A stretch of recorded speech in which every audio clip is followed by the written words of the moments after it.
unfiltered and naive worldview fostered by the public educational system, in which we were expected not only to believe that George Washington really chopped down a cherry tree, but that any kid, as long as that kid was anatomically male, could become the President of the United States. It's now rather apparent that every kid can certainly not become the president any more than pigs can fly, and that something is radically changing within the American political landscape. How has our country changed, and why? Before we begin, let's get to know our panelists. I'm going to go right around the table and allow each panelist to make his or her own introduction. So I want you to tell us a little bit about yourselves. Let's start with C.F. Roberts. Hi, I'm C.F. Roberts. I'm a local factory slave and also a, writer, videographer, a former small magazine publisher. I'm Andrew Lucarello. I have a background in agriculture, manufacturing, presently a craftsman, have my own business, also a writer and video producer, various other creative endeavors.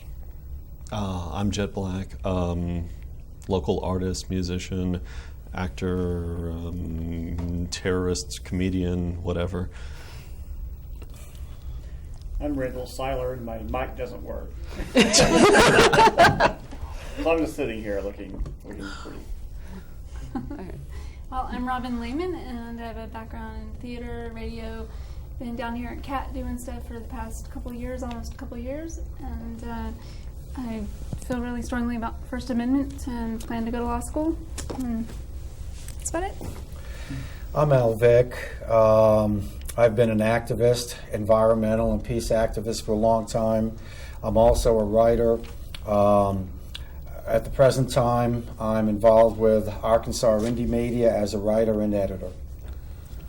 And I'm Robert Royce. I'm a former Fayetteville resident. I lived here 20 years. I'm currently residing in Tucson. And I think anybody who is watching me right now knows that I've been politically active here and there for quite a while. Okay, well, thanks, everyone. And once again, I'm your moderator, Shannon X. Caine. I'd like to thank all of tonight's guests for appearing on the show, and we'll be turning to them for their commentary in just a moment. For now, though, I'd like to hearken back to the title of tonight's program, What Happened to America? At least for tonight, it's not a rhetorical question.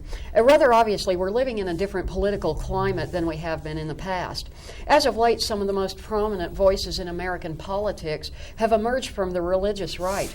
But there was actually a time in this country's history when right-wing extremists didn't openly dictate public policy. America continues moving increasingly toward a unique brand of conservatism, a trend that some opponents have viewed as stifling and oppressive. So, in a cultural, historical, and religious and economic sense, I'm putting the question to our panelists, what happened? This nation was founded upon concepts of personal liberty, but now various states, including ours, have gone so far as to pass legislation dictating who grown adults may and may not marry. The costly war on drugs continues unabated. In terms of political liberty, there has been an incredible erosion of freedom due to the Patriot Act and other legislation, steamrolling us toward a twisted Orwellian nightmare in which surrendering one's rights is seen as freedom. To help organize our discussion, I think a basic exploration of the question, what happened to America, can be broken down into various subheadings, all of which start with the word bad. Bad politics, bad media, bad culture, bad religion, bad economics, bad, and it goes on, so forth. You get the idea. We'll be exploring these concepts in a more in-depth fashion throughout the evening. But first, we have a couple of prepared statements from some of our panelists. So I'd like to open up the discussion with a look at bad politics. To kick this topic off, Jet Black has come prepared to read an excerpt from the text of the Declaration of Independence. Now, if you haven't read this document in a while, you may be surprised by what you hear, particularly if you consider it in light of this country's evolution into a neoconservative paradise. Jet. Right, and of course this is in Congress, July 4th, 1776, the unanimous declaration of the 13 states of America. When in the course of human events it becomes necessary for one people to dissolve the political bonds which have connected them with another, to assume among the powers of the earth the separate and equal stations which the laws of nature and nature's God entitle them, a decent respect to the opinions of mankind that requires that they should declare the cause which impels them to separation. We hold these truths to be self-evident, that all men are created equal, that they are endowed by their Creator with certain unalienable rights. Among these are life, liberty, and the pursuit of happiness. That to secure these rights, governments are instituted among men, deriving their just powers from the consent of the governed, that whenever any form of government becomes destructive to these ends, it is the right of the people to alter or abolish it, and institute a new government, laying its foundations on such principles and organizing its powers in such forms as to them shall seem most likely to affect the safety and happiness. Prudence indeed will dictate that the governments long established should not be changed for light or transient causes, and accordingly, all experience has shown that mankind are more disposed to suffer while evils are sufferable than to right themselves by abolishing the forms to which they have become accustomed. But when a long train of abuses and usurps persuading invariably the same object evinces them a design to reduce them under absolute despotism, it is their right, it is their duty to throw off such a government and to provide new guards for their future security. Such has been the patient suffering of these colonies, and such is now the necessity which constrains them to alter their former systems of government. The history of the present King George of Britain is a history of repeated injuries, all having the direct object, the establishment of absolute tyranny over these states. Okay, now, how would the passage you just heard pass muster with the Patriot Act? How many years would the Founding Fathers be spending in a federal pen for this bit of rabble-rousing? the egg is ringing. The egg's ready. Okay. Anyhow, just a few, go ahead, and if you have any comments on what Jet's just read for us, now would be a great time to jump in. Well, basically, that's what I call the universal rights section of the Declaration. It came directly from the pen of Thomas Jefferson. And that is actually the exact quote that I read, what was it, 1990, in March 1990, when I announced that we were going to change the government in Fayetteville. I read that exact quote in City Hall at the press conference. So, I mean, it basically tells us that it's not just our right, but our duty to throw off a despotic government, be it local or state or federal or whatever. Okay. Do you think that the United States could endure another serious revolution? What would actually happen if the citizenry somehow did manage to band together with the intent of overthrowing our present-day King George? There's a loaded question. Definitely won't be pretty. The thing that comes to mind, in that scenario is, the way our military is now versus the beginning of the country, and just the kind of firepower and everything that they have, and it's going to be kind of hard to fight them off with shotguns. But I say, because I have exactly the same feeling that it would be something extremely violent, that it would be something society destroying. But I mean, maybe that's something that's been implanted in my mind through the media and through everything that I've been taught in history, that maybe the result would actually be more freedoms and more distribution of wealth to start over. Maybe initially it would be a radical change. Thing is, you can demonstrate, and another thing you can do is stay out of work. If everybody stayed out of work, you could bring this despotic government to its knees in no time. The key word there is everybody. And of course, this goes into, when you say that, you're getting into the corporate control of the media. You're getting into a whole lot, because it's really hard to get that everybody. But if they had nobody to make their bombs, if they had nobody to do and carry out their dirty work, and just did essential services only, doctors, hospitals, that type of thing, all of a sudden they wouldn't have anything even going into the White House, okay? But what it takes is solidarity, and what the American people do not have today is solidarity, because there is a divide and conquer type of mentality. I think that's true. I mean, just on the basis of trying to get a bunch of people to agree on one thing, that's probably more than half the problem.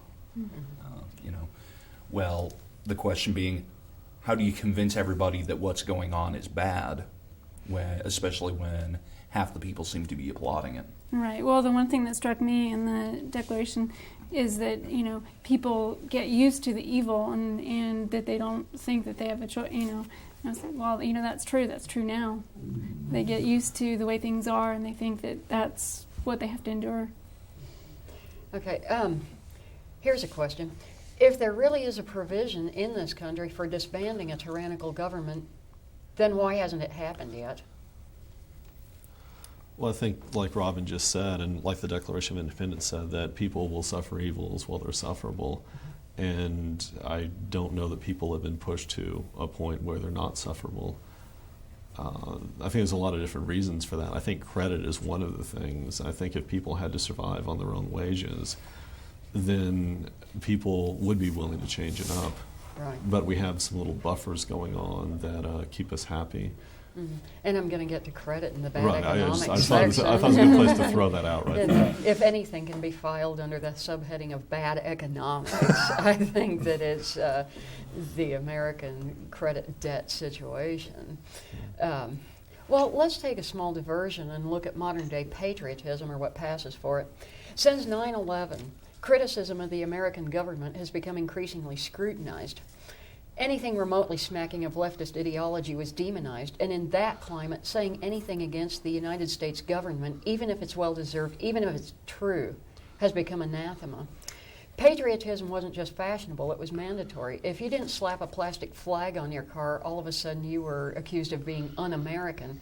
But is that real patriotism, waving a flag and never criticizing the powers that be? What is true patriotism? And why is dissent important to the patriotic process? You know, the analogy that I would use, I used to love listening to Bob Seger. You hear that song, Turn the Page. Here's the free spirit, you know, the amplifiers blaring in my head, or whatever it is, okay? He's on the road east of Omaha. That to me, this is the American vision. This is loving your country, loving your freedom, loving the people that you're in contact with. That's patriotism. What we're seeing now is different. What you're seeing now is nationalism. It's a sense of feeling that you're better. It's a sense of military expansionism. And what I want to get into later on is this idea of fascism. But, you know, we've got plenty of time to get into that. But nationalism is a part of it, and it's very, very different from patriotism. But most people don't understand that difference. Yeah. And I have a quote by Thomas Jefferson, and it's just sort of, once again, how we've moved, and that is that when people fear the government, the result is liberty. When the government fears the people, the result is tyranny, or tyranny. And I think that's, yeah. Well, I mean, that's right. When the government fears the people, essentially they try to control them, they try to silence them. And when the people fear the government, well, they're paranoid about it. They keep their eye on it. They try to preserve their individual freedoms. And I think that's one of the difference between when this country started, that there was more of an emphasis on the individual and how people could do what they want with their own property, with the freedom of the press, where today I think that people don't own as much property, they don't have as much capital, that they are in the hands of the corporation and controlled by the government, and fear it. Now, when you hear the term ownership society, I think actually it means owned society. Well, less of the population, and you know, it's, well, like, as a local example, like where I live in Western Carroll County, I see more and more property being bought up by a lot of money from Bentonville, people that work for Walmart and such, and it's definitely, you know, it puts the hurt on the locals that are trying to buy land. It's, you know, drives up the costs and all that. So more in the hands of the less, I guess. Well, grabbing a flag and waving, it's the easy part, and everybody's into that. Actually, the nuts and bolts of building a real Jeffersonian democracy, that's hard. That takes effort and commitment, and that's not as easy as grabbing a flag and saying, "Oh, we're number one, we're America," blah blah blah. The real test is in making America number one, living up to those Jeffersonian values. That's a lot harder, and they're lazy. They'd rather just wave a flag and say everything's all right than to actually do the hard work of making it all right. Let the man on TV do it for you. Okay, what would you say constitutes the greatest threat to American freedom today? I would say ambivalence. I think that's a part of it, but I also think that the government / corporations are taking advantage of the fact that they have been dumbing down, especially, and I hate to say through TV because we're on TV, so I'm going to say through corporate television. Okay. They have been dumbing down the American people for a long time. If I can get into this for a minute here. Well, while you're speaking, we're going to be adding an additional panelist, and he's going to take his seat with us, if we can get him a seat. And And a mic. We'll work it out, but anyway, Randall is going to be jealously guarding his mic. You two may have to share But that I just mic. want to tell the folks at home, if you see a lot of movement while Elle's talking here, we're just seating another panelist. Don't be alarmed. Everything's okay. And Al, please go ahead. Okay. Well, there's been something going around lately, and of course I got this in email, and I also read it at Online Journal as well. And it was a sermon given by a Unitarian minister in Texas. I don't have his name with me, but his sermon was basically living under fascism. And Okay, I brought this along too. I guess we'll fork it over to you. okay. Good thinking. Or I mean, good thinking that you brought it. No, great minds think alike, or something. I guess. But anyway, if I can just, it has about 14 different characteristics of fascism, and Okay. y'all can judge for yourselves what you think about this. Yeah, the source of this this piece that he's about to go through.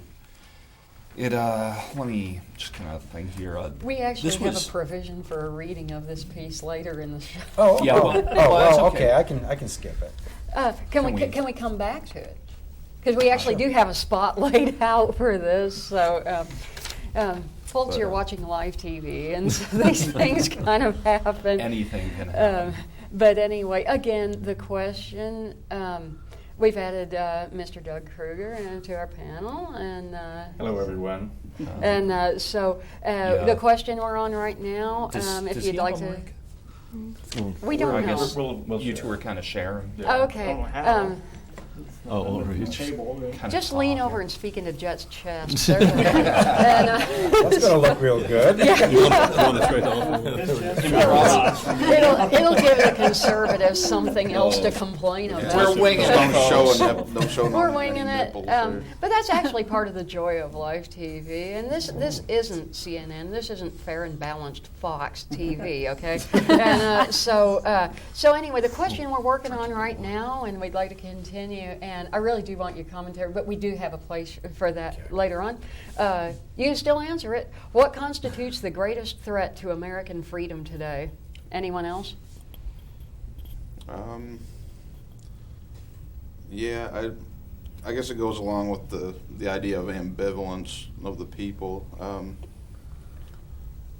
As much as I realize the threat of government and corporations, but ultimately, and the responsibility does lie with us, to recognize these things and try to combat it and not not give in to it really.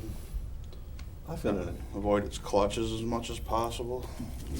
I had a thought, and I think that probably one of the greatest threats is that I think people feel silenced, that between the PC left and the conservative right, that they're afraid that what they're saying might be construed as either hate speech or obscene, and it prevents them from asking the right questions, from having any sort of real dialogue and developing important ideas. And I think in those silent spaces that are left, people should have been writing like who they were and how they felt and how they think something should be.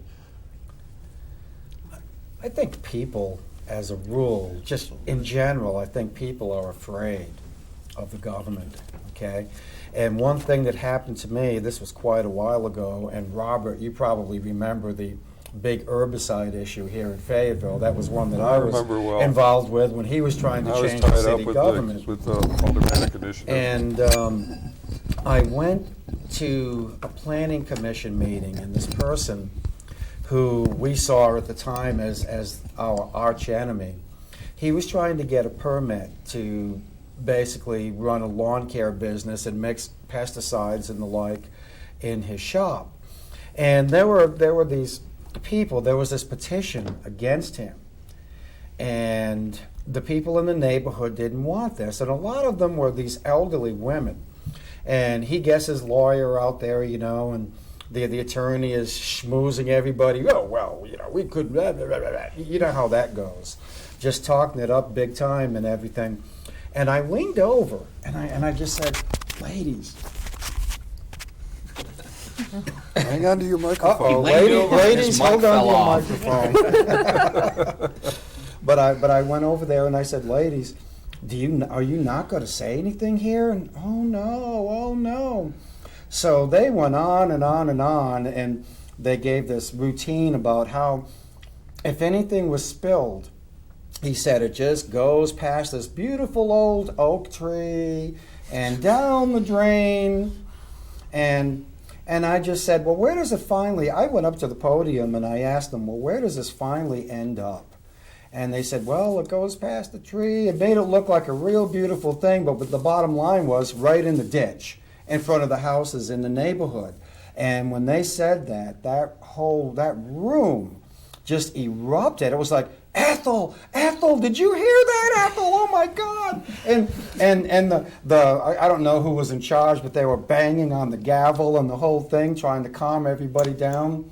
And later on, they thanked me for doing that. And I just asked them, I said, why didn't you speak up? Because he was denied his permit. Just because of that one question that I asked. And I asked them, why didn't you speak up? Oh, we could never do that. We were afraid. You cannot be afraid because the government and George Bush in particular is counting on you being afraid. You can't let them do it to you. Yeah, there is also such a thing as framing the argument, and sometimes it comes down to somebody who can frame the argument properly, or, you know, like I guess in that case, ask the right question, and well, it's I just had a little more thought. I didn't have the mic. You know, in terms of patriotism and being, you know, courageous enough to do that, I look back at the Declaration of Independence and the way that's worded. And when these guys signed off on it, I mean, what were they thinking? I mean, they might have been signing their doom. And essentially, at that point, they were about to take on the largest, most powerful, and effective army in the entire world. And they went ahead and did it. So, and I mean, is that patriotism? They knew they were taking a risk when they signed that. They might have all been hung for it, and they knew it. Mm-hmm. Right. But the country pulled together around these new principles, and that's what saved them. Well, they did suffer because of it, though. Many of them did suffer. Many of the signers of the Constitution, some of them were captured, and some of them were put in prison and killed. So at the end of that document, they said something like, to this we pledge our life and our bodies and our integrity and honor. The Declaration of Independence is a very, very profound document if you really look at it. It's one of the world's most revolutionary documents. Well, we've talked about, in just this past question, we've come upon the idea of fear being an impediment to freedom. Do you think there's more to be afraid of these days? Do you think that the government is becoming increasingly tyrannical compared to what it was, say, in previous recent administrations? You could go back to the 50s, and that was the reign of terror, too. Joe McCarthy and the anti-commune people like us would have been called before Congress to be investigated. And people who didn't speak up were given prison time and fines. I mean, I don't know if we've gone backwards or forwards. It looks like we're going backwards right now, but that may turn out to be an illusion in a few years. This may be the springboard for a reform movement. Okay. Actually, you had brought your statement, and I thought that was coming up later in the show, but actually, here we are. So to continue, It is later. So to continue on our journey down the rosy path of bad politics. As just kind of a side note on that, the 14 points were constructed by a political scientist named Dr. Lawrence Britt, and he culled his information, his comparisons from the regimes of Hitler, Mussolini, Franco, Suharto, and Pinochet, and came up with the common characteristics of all these regimes. And Okay, so these are identifying characteristics of a fascist regime. yes. Okay, Al, go ahead and lay it on us. How familiar do they sound? Yeah. As I go through this, people, think about it and consider what's happening today, okay? Number one, powerful and continuing nationalism as opposed to patriotism. Fascist regimes tend to make constant use of patriotic mottos, slogans, symbols, songs, and other paraphernalia. Flags are seen everywhere, as are flags on clothing and in public displays. Disdain for the recognition of human rights. Guantanamo, Abu Ghraib. Now the news is breaking that we are actually taking prisoners, terror suspects, and shipping them out to other countries for torture because these people are coming under scrutiny here. Okay? Identification of enemies, scapegoats, as a unifying cause. People are rallied into a unifying patriotic frenzy over the need to eliminate a perceived common threat or foe, racial, ethnic, or religious minorities, liberals, communists, socialists, terrorists. And I mean, all you have to do is listen to various even local radio talk shows, and they just go around and around. One day it's the Islamic people, the next day Hispanic, the next day environmentalists, but they all hate America. They're all trying to destroy America. Why do you hate America so much, that being the big catchphrase? Yeah, because you think for yourself, and that means you hate America. 4, supremacy of the military. Even when there are widespread domestic problems, the military is given a disproportionate amount of government funding, and the domestic agenda is neglected. Okay? Pretty self-explanatory. 5, rampant sexism. The governments of fascist nations tend to be almost exclusively male-dominated. Under fascist regimes, traditional gender roles are more rigid. Opposition to abortion is high, as is homophobia in anti-gay legislation and national policy. Controlled mass media. Well, that's why we're here, because the corporate media is totally under control. Obsession with national security. I just read today in big pica type in one of the Spanish language newspapers. FBI says Al-Qaeda in Mexico. Okay? Oh, they're in Mexico now? They're in Mexico now. They're on Good reason to vacation. close off the border, okay? Another good. Yeah, they're all over, Around a man. lot. Okay? Religion and government are intertwined. Governments in fascist nations tend to use the most common religion in the nation as a tool to manipulate public opinion. Religious rhetoric and terminology is common from government leaders, even when the major tenets of the religion are diametrically opposed to the government's policies or actions. Corporate power is protected. Industrial and business aristocracy of a fascist nation often are the ones who put the government leaders into power, creating a mutually beneficial business-government relationship and power elite. Number 10, we're getting through this, not too many more. Labor power is suppressed.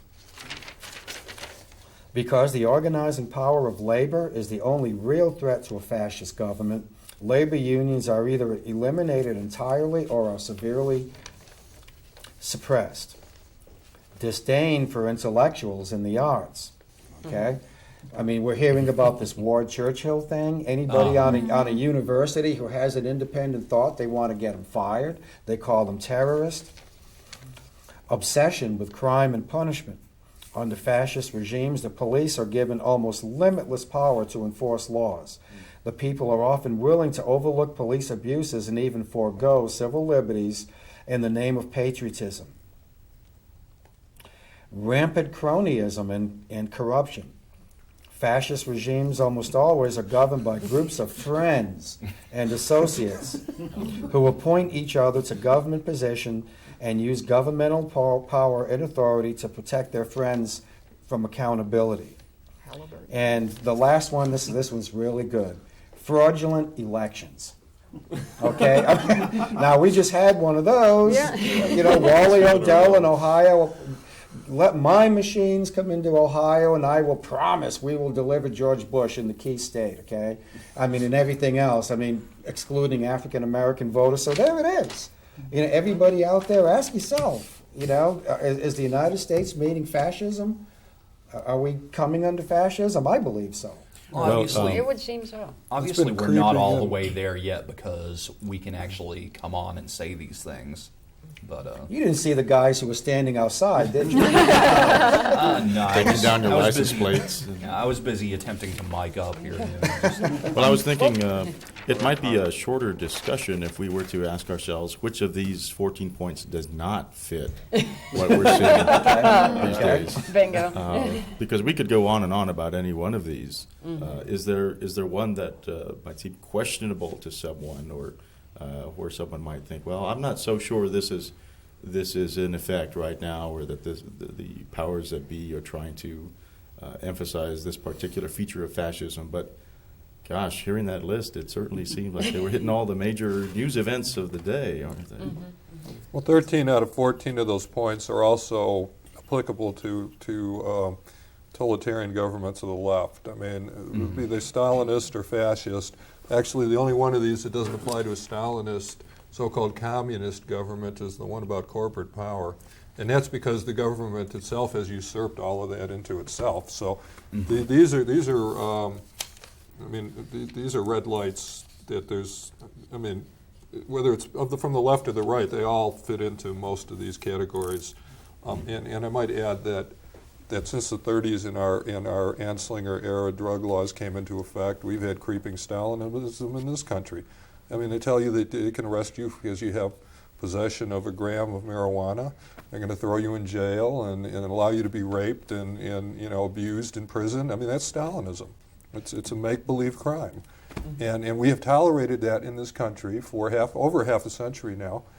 And that's one of the big problems that we're facing right now, is we haven't dealt with it. Well, it may have been tolerated because the youth has been indoctrinated to believe drugs are bad, and if your Okay. folks are doing them, turn them in now. Yeah, and there is kind of the narc on your neighbors philosophy. And that's pure Stalinism there. When you're, Sure. when you're Or the Nazis made great use of it too when you denounce your neighbors, and it even worked in the Salem witch trials. You know, it's a handy thing to do. Reminds me of the chick tracks for the Yeah. end time chick tracks.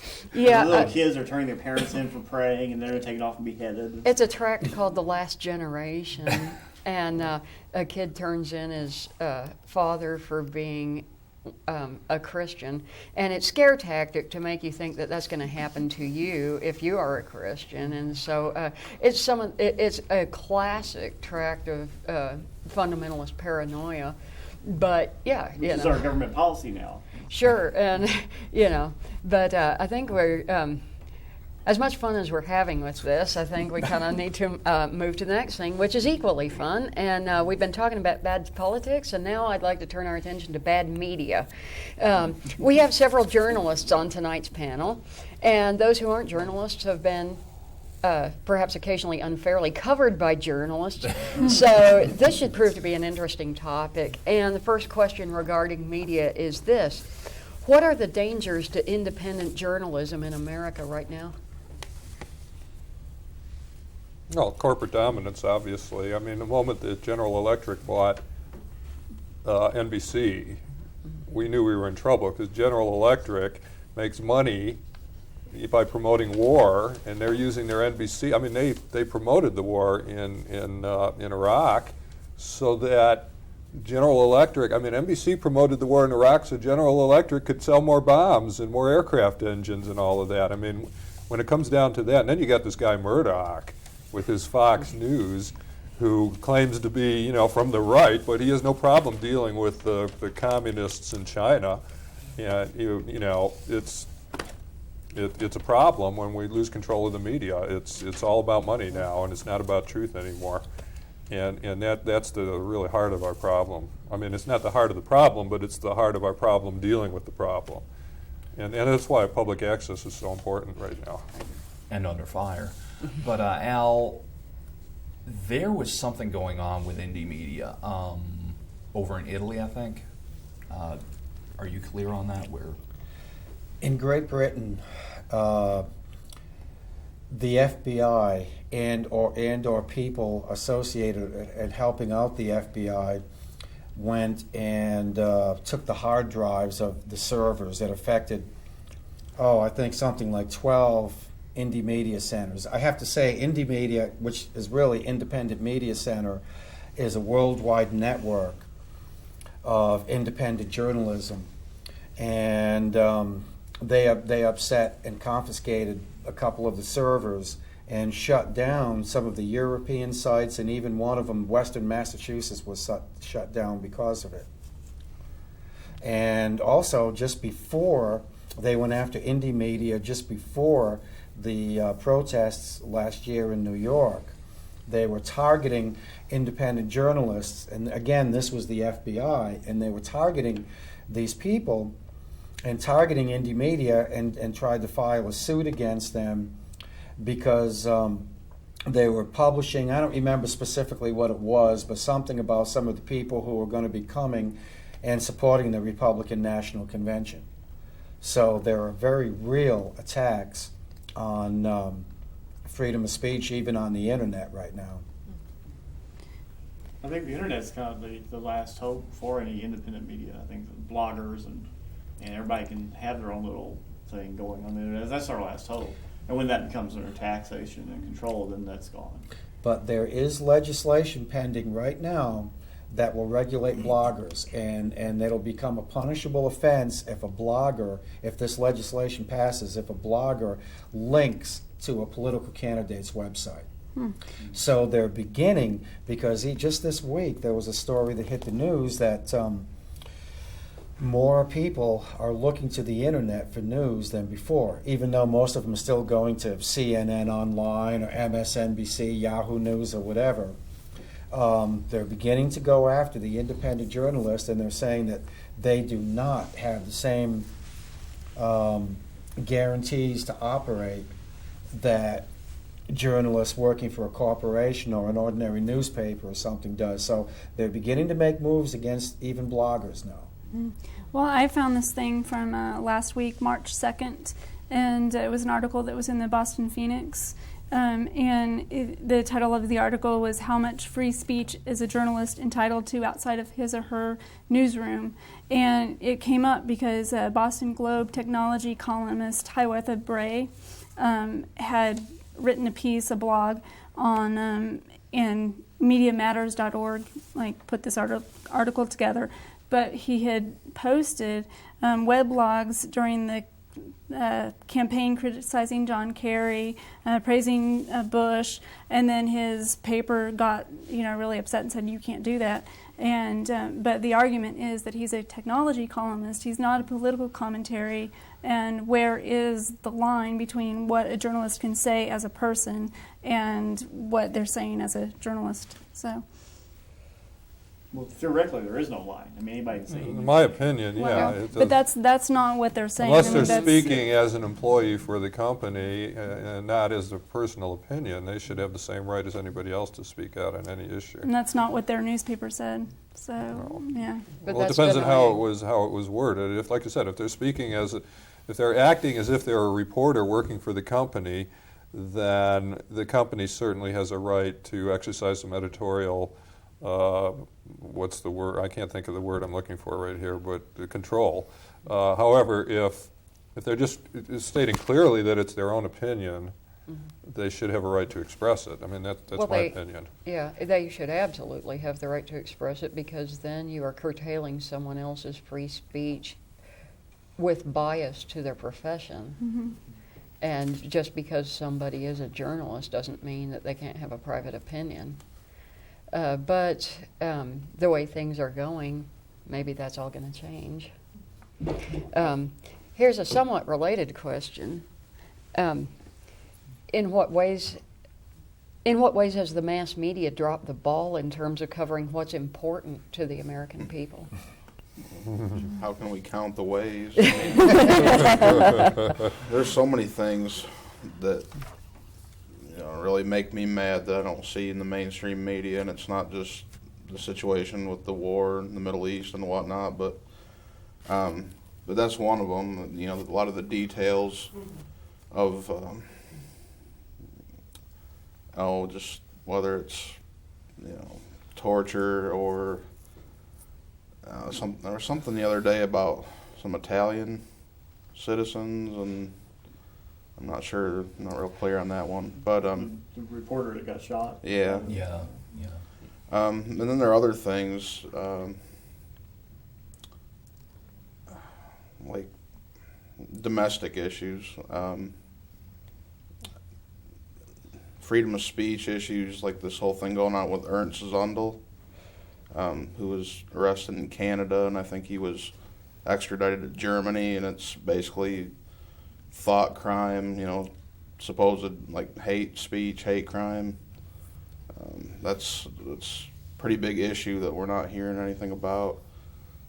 So yeah, I guess to sum up my thought here, that's there's just a lot of things that are just being not talked about in lieu of, while we're distracted with celebrity shenanigans and things like that. Yeah. Jacko's trial is much more important than Exactly. like Lemur. Sure, It's that's a great, unbelievable that they're great spending smokescreen. all the resources they're spending covering Michael Jackson's trial and all of the real stories that are being ignored. Right. One that really nailed me recently was the appointment of John Negroponte. This guy is now the head of intelligence in the country, and if you look at his history, he was a big player in the Iran-Contra scandal, worked with a lot of the death squads in Honduras and all that, and when he was announced going from his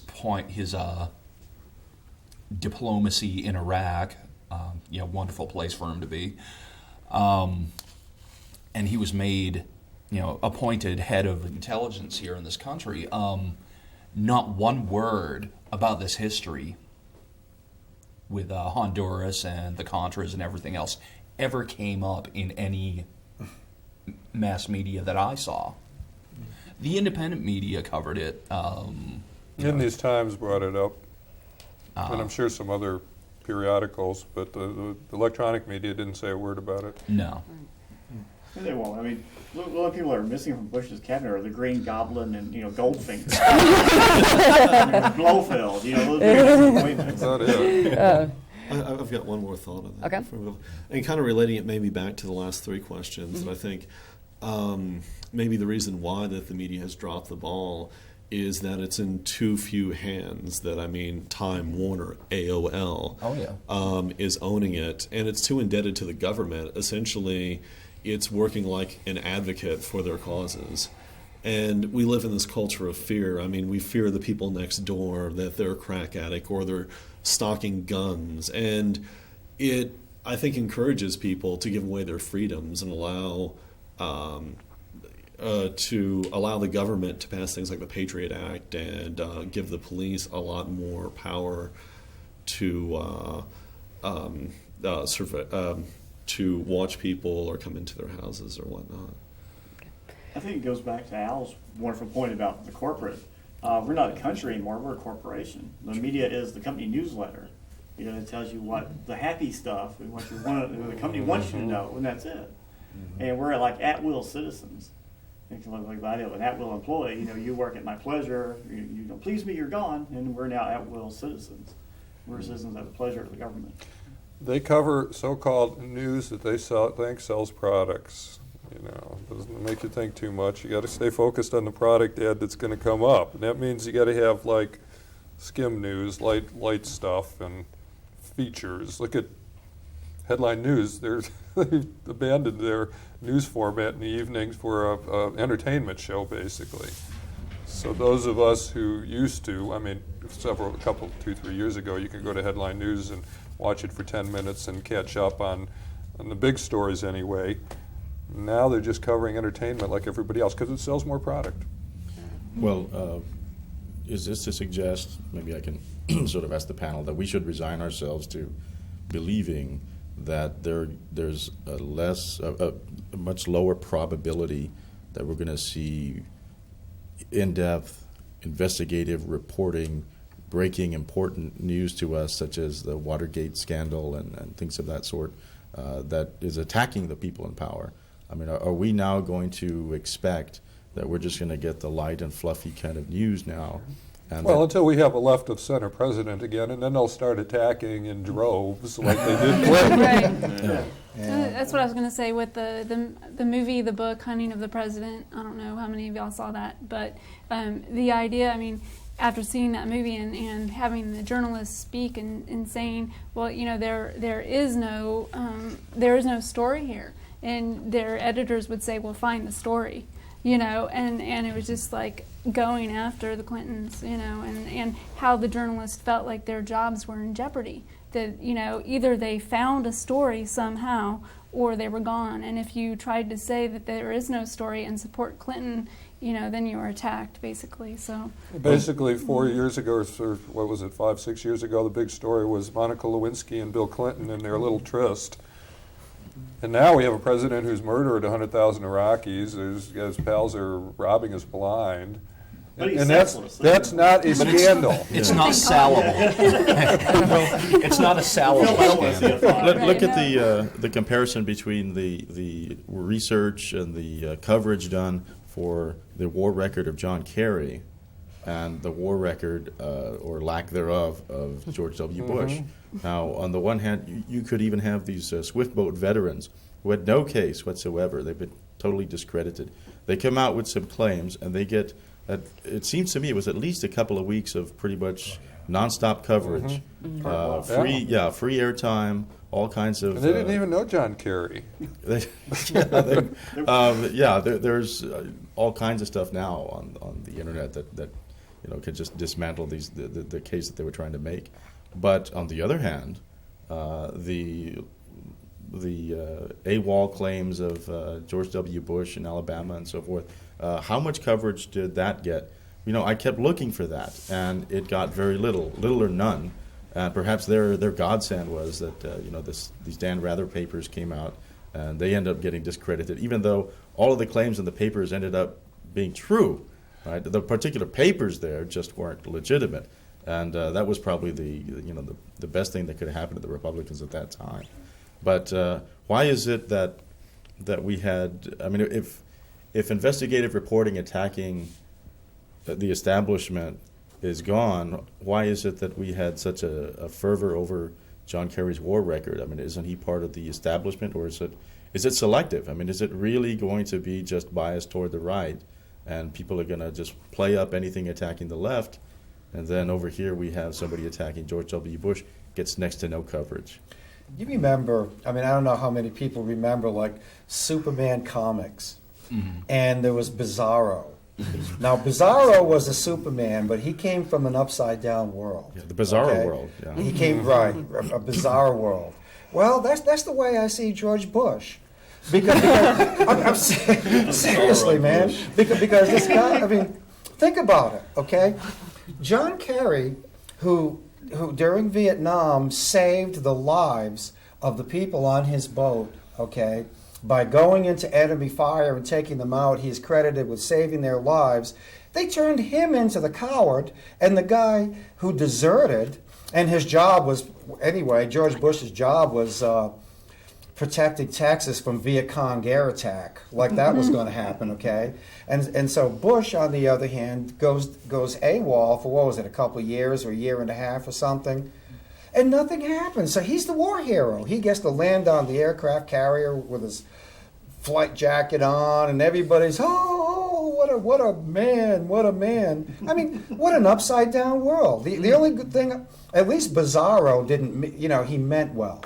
He just came from a weird place, but he meant well. This guy, I don't believe that George Bush means well at all. It's the difference between I don't think them. there's any sincerity under there at all. I think he knows exactly what he's doing. Sure.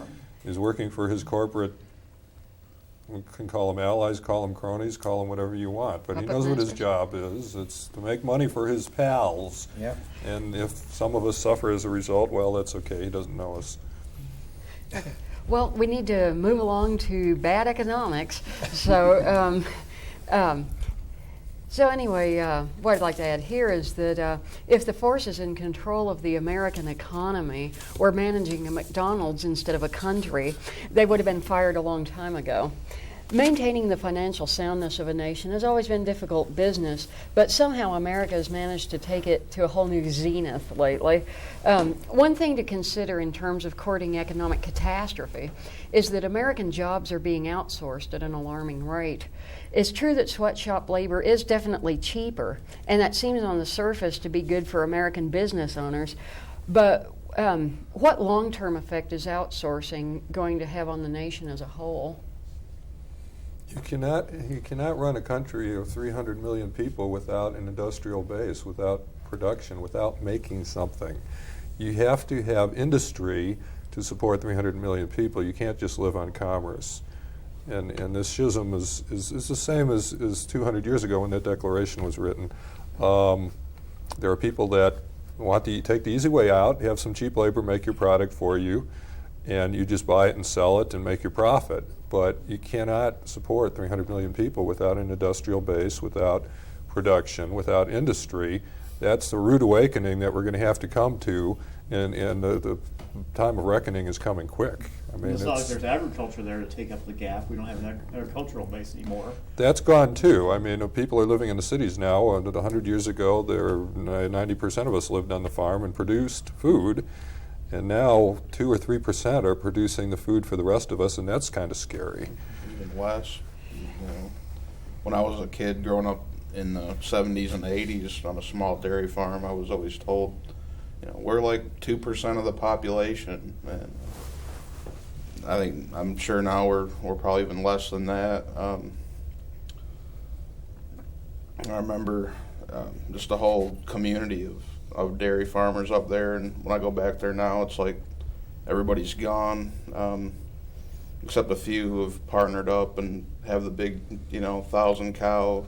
That's 1,000 cows is small now. I mean, the dairy industry's moved out to the southwest, in the desert where they can have 10,000 cows and, not make a direct, obvious impact on everybody, but I'd like to see a lot more awareness on that issue in the country. It's a basic, point of living. I mean, we all have to eat, and the lack of education, I think, leads to it's led to a lot of misinformation. It is encouraging to see the organic movement. That's something there again, I guess, back to the media thing. Those kind of things don't get enough press, but there is, I think, a pretty strong movement, however small, to kind of get back to the basics. We have an additional question here on agriculture, and we're going to come right back to it. But for the moment, let's shift to organized labor and what that might mean on the local level. What would be the benefits and or downfalls of unionizing Arkansas factories, and what could organized labor contribute to Northwest Arkansas? I don't think you're going to see it. I mean, Walmart closed state. in Canada because, after they unionized in Canada, the Walmart, and so, I don't know. Well, it might mean more money for working people, and it might mean less money for the people who run the businesses, hence less yachts and less summer homes. But I tend to agree that they'll probably pack up and move it down to Mexico. Or which China. is- Mexico or China. tried China. Yeah, China's the Southeast big Asia. now. Mexico won't have enough people left down there to work. Yeah, we can get better wages in the States. Forget about it. If we have any jobs left. Right. Yeah, that's the other side of it. One of the things that I've gotten into, sometimes I call these there's a conservative radio talk show, and they are very they're saying illegal immigration. And I understand that there's a problem with illegal immigration. But on the other hand, I think it was yesterday or the day before, Democracy Now! With Amy Goodman and Chiapas Indie Media both ran a story about these big protests that are going on in Guatemala City. They're anti-American protests, and mainly they're anti-CAFTA, Central American Free Trade Agreement. And what are they complaining about? They do not want to be run off their lands. They do not want to be or have their services privatized. They do not want to be forced to work in slave labor conditions. You've got people who, for generations, even hundreds, and looking at Central America, basically, when were the Aztecs there? Thousands of years ago, okay? 2,000 years ago. And you have people... The Aztecs arrived about 1000 AD. About 1,000, okay. But either way, you have people who have been there and traditions that have been there for a long time. They're being run off their land. Their water, their most basic needs are being privatized by companies like Monsanto, who are moving down there, okay? These people don't have any choice. And I keep trying to tell these people, look at the outsourcing. They're big proponents of laissez-faire capitalism. Absolutely no regulations on capitalism at all. The whole history, it can work, but it has to have checks and balances. Otherwise, they're going to have your children working in the factories like they did in the Northeast. They're enslaving people. They put them into these barbed wire places and don't let them leave. Okay, this is happening today, right this minute, worldwide. And people don't want to see it, and it's all a part of that outsourcing.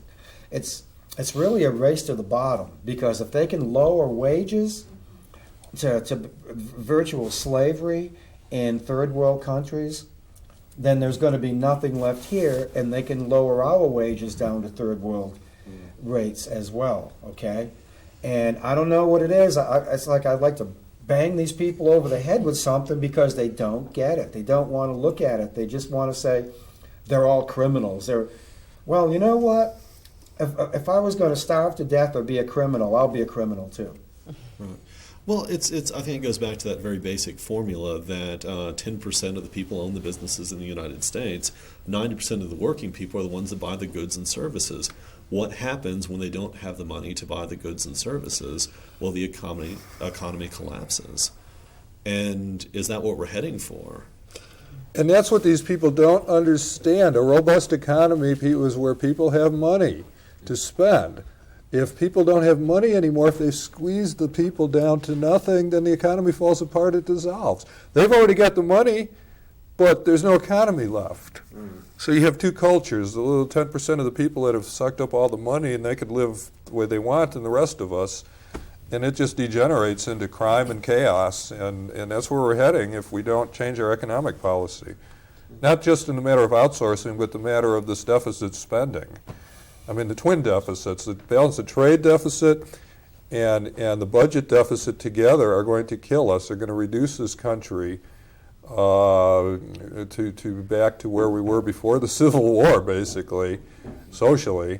And people just have to wake up and start to deal with it. And, I've got my own philosophy about it. I'm not going to rant it right now, but it comes back to this Hamiltonian, Jeffersonian split.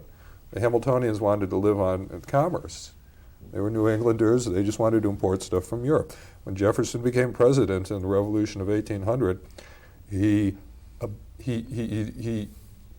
dissolved all internal taxes, and he put all the taxes on imports, And in the next 10 years, lo and behold, we developed an industrial economy. Suddenly it was cheap and profitable to produce in America. It was expensive to import.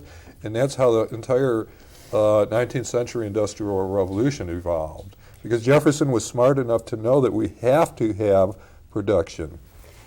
Okay, I'm going to just go ahead and we're going to turn to C.F. Roberts here. We're getting ready to take a little bit of break. And then after we take this break, we're going to be right back with you. We're going to be talking about more bad economics, bad healthcare, bad culture, and a lot more fun. So be sure to stick around. And Chuck, what do we have coming up? Stay tuned for the badness. What do we have coming up for the Roland?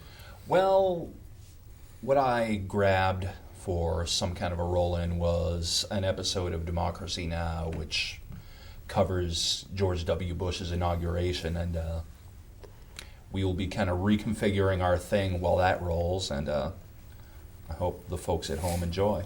Okay, stay with us. You're going to be watching a clip from Democracy Now!, and we'll be right back with you. Stay tuned. I wanted to. The War and Peace Report. I'm Amy Goodman. President Bush vowed Thursday in his second inauguration address to spread freedom around the globe and to target the world's tyrannies. Bush pledged to purge the world of undemocratic government, saying, quote, "Today America speaks anew to the peoples of the world. All who live in tyranny and hopelessness can know the United States will not ignore your oppression or excuse your oppressors." Bush said the spread of liberty around the world was the, quote, calling of our time. He mentioned the words liberty and freedom more than 40 times, but never directly mentioned Iran or Afghanistan. Kenneth Roth, executive director of Human Rights Watch, said Bush deliberately focused on liberty instead of human rights. Roth said, quote, "It's easy to say I'm for liberty, but difficult to say I'm for human rights when he's overseeing what we know is a conscious policy of coercive interrogation, including inhuman treatment and sometimes torture." The Washington Post noted that some of the administration's closest allies in the war on terror, including Egypt, Saudi Arabia, Pakistan, and Uzbekistan, are ranked by the State Department as among the worst human rights abusers. Julian Borger of the Guardian newspaper described the speech as a radical address and, quote, arguably the most combative inauguration speech in 50 years. Borger writes, quote, "Bush nailed his colors once and for all to the neoconservative mast, committing himself to an activist foreign policy."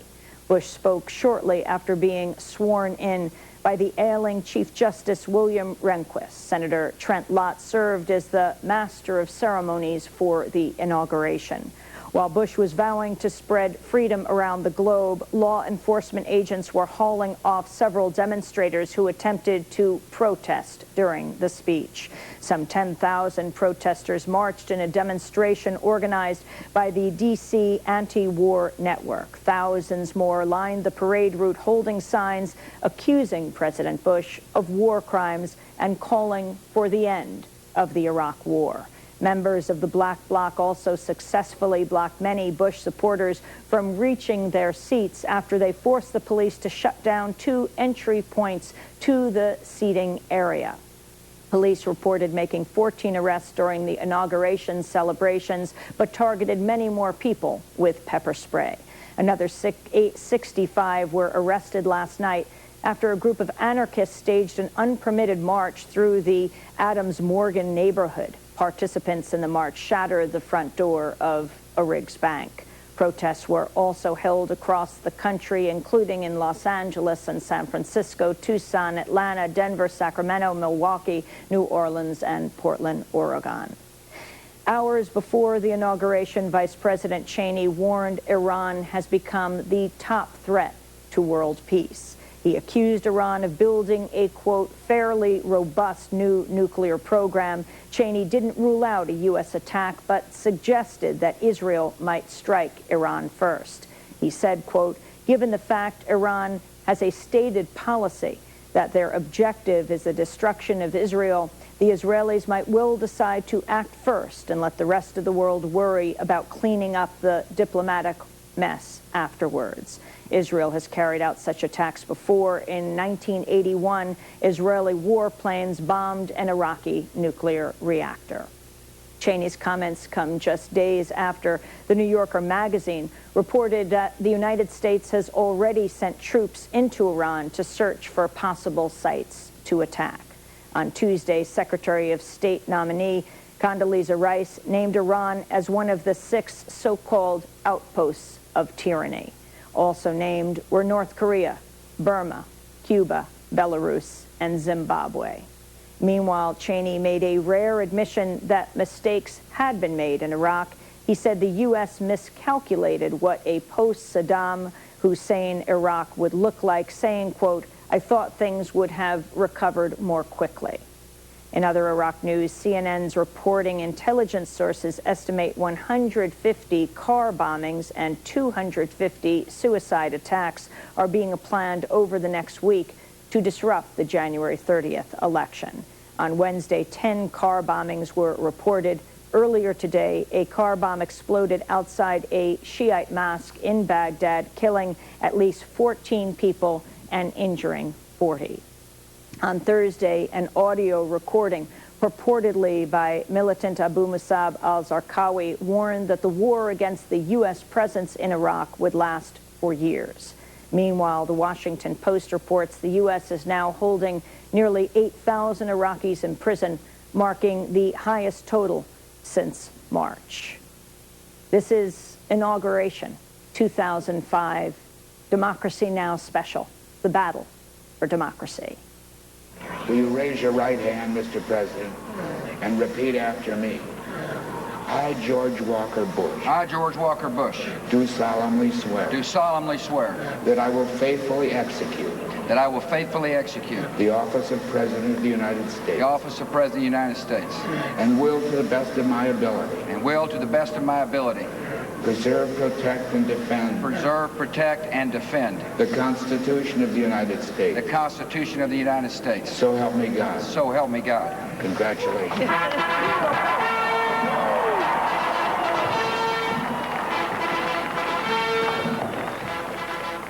Inauguration 2005, a Democracy Now! Special. I'm Amy Goodman. George Bush taking the oath of office for a second term yesterday in Washington, D.C., sworn in outside the Capitol by Chief Justice William Rehnquist, who made his first official appearance since beginning treatment for thyroid cancer in October. More than 100,000 people gathered outside the Capitol Thursday as the 55th presidential inauguration took place under unprecedented security. After President Bush and Vice President Dick Cheney were sworn in, President Bush vowed to spread freedom around the globe and to target the world's tyrannies in his second inauguration address. You're led by events and common sense to one conclusion: the survival of liberty in our land increasingly depends on the success of liberty in other lands.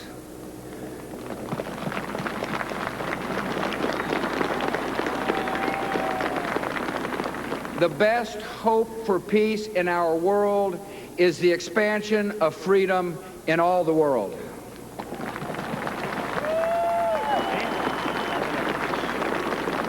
America's vital interests and our deepest beliefs are now one.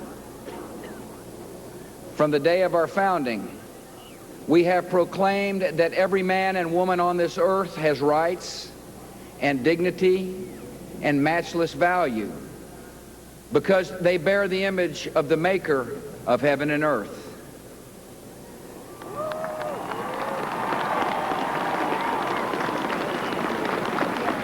Across the generations, we have proclaimed the imperative of self-government because no one is fit to be a master and no one deserves to be a slave.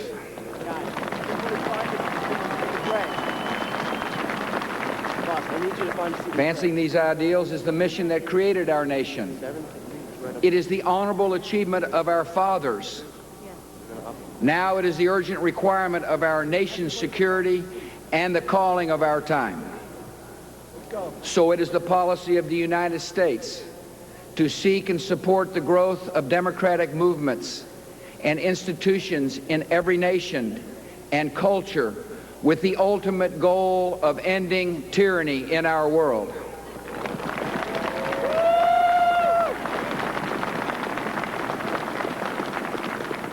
This is not primarily the task of arms, though we will defend ourselves and our friends by force of arms when necessary. Freedom, by its nature, must be chosen and defended by citizens and sustained by the rule of law and the protection of minorities. And when the soul of a nation finally speaks, the institutions that arise may reflect customs and traditions very different from our own. America will not impose our own style of government on the unwilling. Our goal instead is to help others find their own voice, attain their own freedom, and make their own way. The great objective of ending tyranny is the concentrated work of generations. The difficulty of the task is no excuse for avoiding it.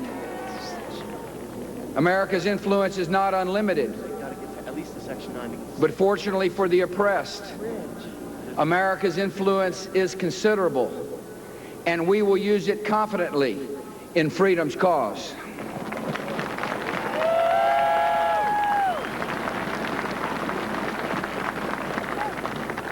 My most solemn duty is to protect this nation and its people from further attacks and emerging threats. Some have unwisely chosen to test America's resolve and have found it firm.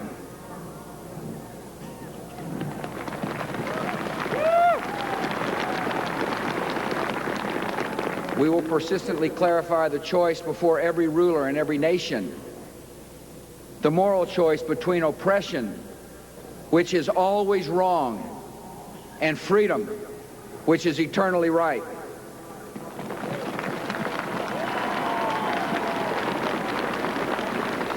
America will not pretend that jailed dissidents prefer their chains, or that... Okay, hi, we're back on the air. I'm Shannon Caine, and this is the roundtable discussion entitled, What Happened to America? And we're looking at the American mythos versus the American reality, and we're talking about economics, politics, healthcare, culture, and a lot of other issues. And we're returning now from a brief break, and so we're going to go right back into our discussion about bad economics. We had been talking about agrarian culture and farming, and we're going to go right back into that with a question, and here it is. Shifting from a predominantly agrarian society to an industrialized nation has allowed us to forget the rural American experience. When discussing economic decline, market analysts tend to address matters of urban industry. But what kinds of issues are currently facing agriculture, aquaculture, ranching, and farming? Is the American farmer really becoming an endangered species? I think this, yeah, definitely the family farm is becoming an endangered species.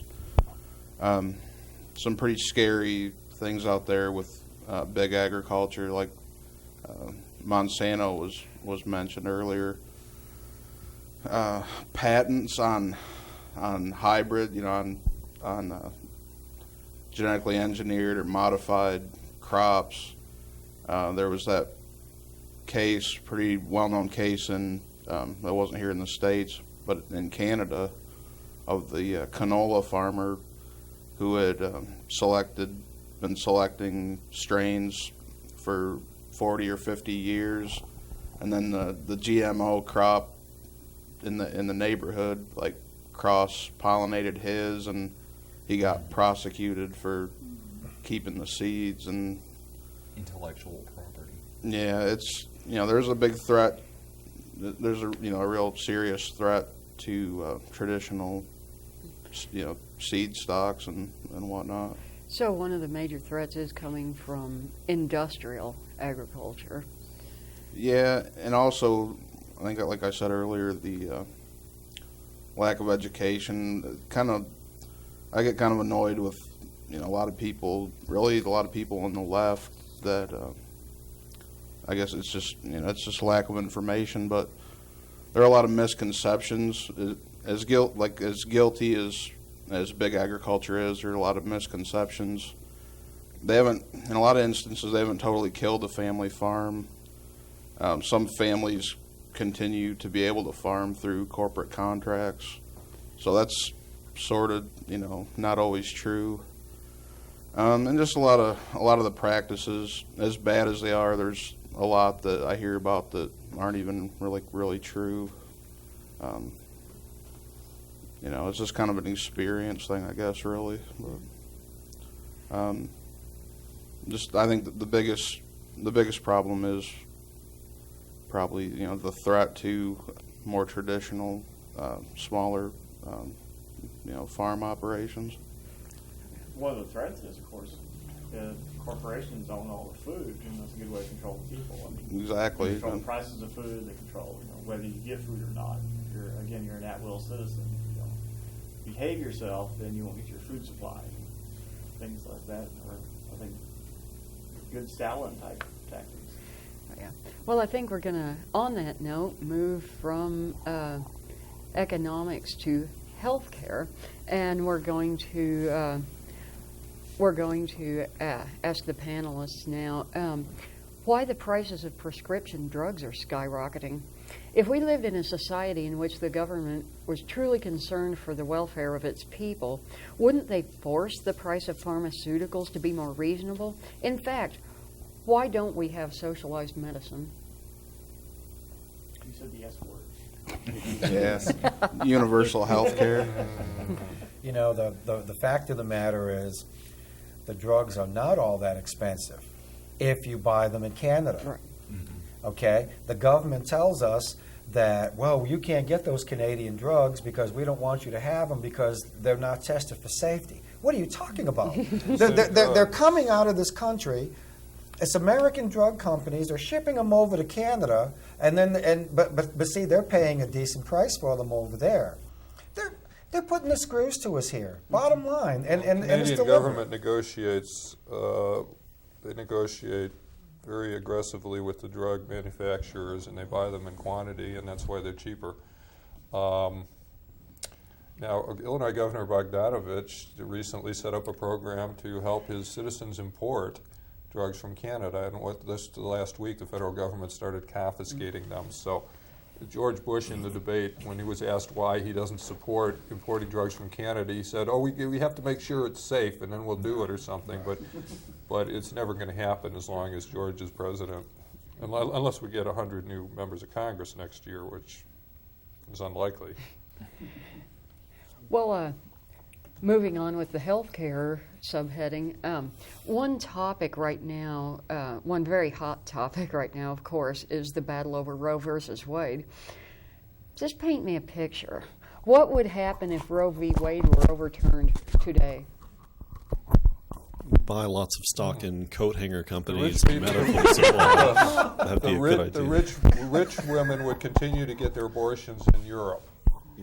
And the poor people would have to suffer and raise kids that they didn't have the resources to raise. So it's the same old story. Now, if they're going to ban abortions, they should ban abortions, and they should say, hey, it's illegal to go to Europe and get an abortion too. But that's not going to happen. The rich people are just going to get on a plane, they're going to go to Europe, they're going to come back without the baby, and the poor woman in the city, she's going to have to raise a child she just really isn't ready for, and that's not right. Well, last week I saw a lecture by Laura Kaplan. She's one of the women, a group of women in Chicago before Roe v. Wade, from like 69 to 73. They did underground abortions, and that was a really amazing story for me to hear. How they did it, how they got the network going, how they spoke to women, how they took care of everything. And one would hope that if abortion was illegal again, that maybe something like that could happen again. But they were like the only organization in the country doing that. But they performed like 11,000 abortions in those, 4 years. So. Okay, here's a brief question. Why are some factions of our government so desperately afraid of abortion, birth control, and the general reproductive rights of women? I've sort of had some thoughts about that. I think that, particularly with the conservative right, that children and families, particularly children, bring people back to the churches.